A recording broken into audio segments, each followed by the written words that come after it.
Alright, what is up everyone? Welcome back to my channel of amazing video content. Now, I know you guys read the title, and this video is way different compared to the Minecraft videos you guys will usually see me make. However, this video is for educational purposes only. If you don't like it, or you don't like what you hear, feel free to unsubscribe and click off this video. But if you enjoy this video, tickle that like button, hit the subscribe button so you can see more uploads like this. Anyways, let's get into the video.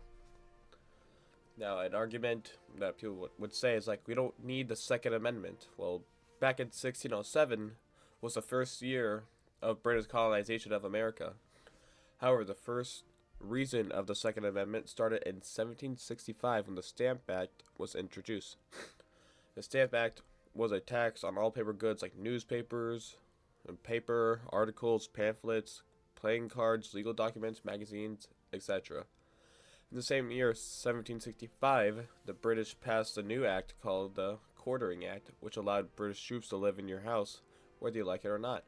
Then what ended up happening is poorly trained militias with guns were able to take on the most professional military in the world, at the time at least, and send them running.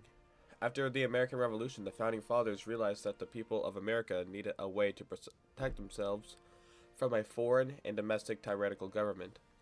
And that is when the Second Amendment started. Now, I'm going to break the Second Amendment down into sections.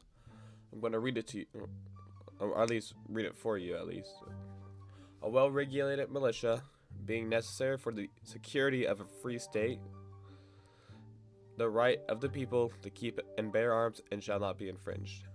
Now, people get the part a well-regulated militia wrong a lot.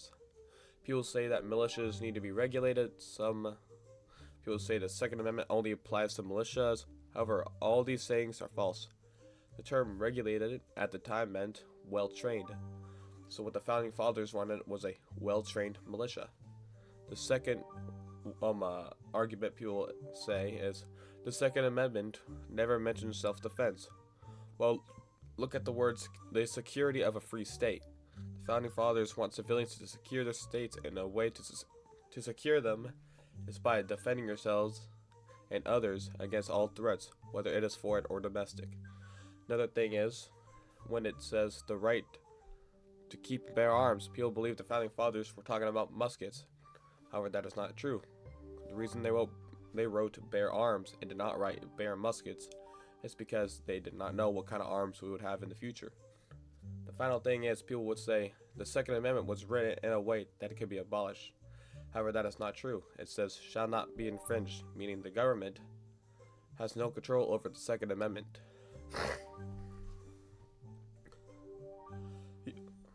One argument people will say, you don't need an assault rifle or assault weapon, some people call it, or a weapon of war to protect yourself. So you don't need an assault rifle or weapon of war to protect yourself. I'm going to start with one thing. What you are calling an assault rifle stands for Armalite rifle, which coincidentally also starts with AR. And you're going to hear this a couple times throughout the video. Another thing people say about AR-15s, and a very big argument is you don't need a weapon of war. I'm going to say this, and this thing I'm going to say is that the AR-15 was never in war, and it was never intended to be a weapon of war.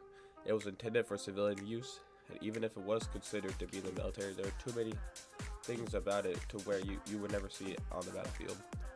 Number one, the AR-15 is too expensive compared to military M4s. Number two, AR-15s don't have a lot of firing options like the M4 has. The AR-15 only has a safe and semi-auto. The M4 on the other hand has more options like a safe mode, semi-auto, burst, and automatic. These are two reasons it would never be in production. No one personally owns either. No one needs, and another argument is no one needs a 30-round magazine. There are people who support the Second Amendment, but are opposed to the idea of people owning any type of rifle due to the magazine capacity. They will say things like, oh, no one needs 30 He's a 30-round magazine. If you need 30 rounds, you have bad aim. People forget that the purpose of the Second Amendment is not only to give civilians the ability to form militias and defend the country in the absence of government, but to also keep the government from using the power against the people. Now the thing is, if we didn't have rifles, then we would have less shootings. This is false. Rifles accounted for only 3% of all gun-related homicides in 2020. Another argument is, if all guns were outlawed, then we wouldn't have any shootings. You mean in places like Canada? Even though they ban AR-15s, there are still school happen. And besides, don't blame law-abiding gun owners for these actions. Criminals are really good at acquiring things they shouldn't have. Just take a look at New York and California. That is all. However, that is all I have for today. Feel free to exercise your First Amendment right and comment down below how you feel about what I said. Did I say something wrong? Did I say something you don't agree with? I will not know unless you say something about it. Anyways, I hope to see you guys in the next episode.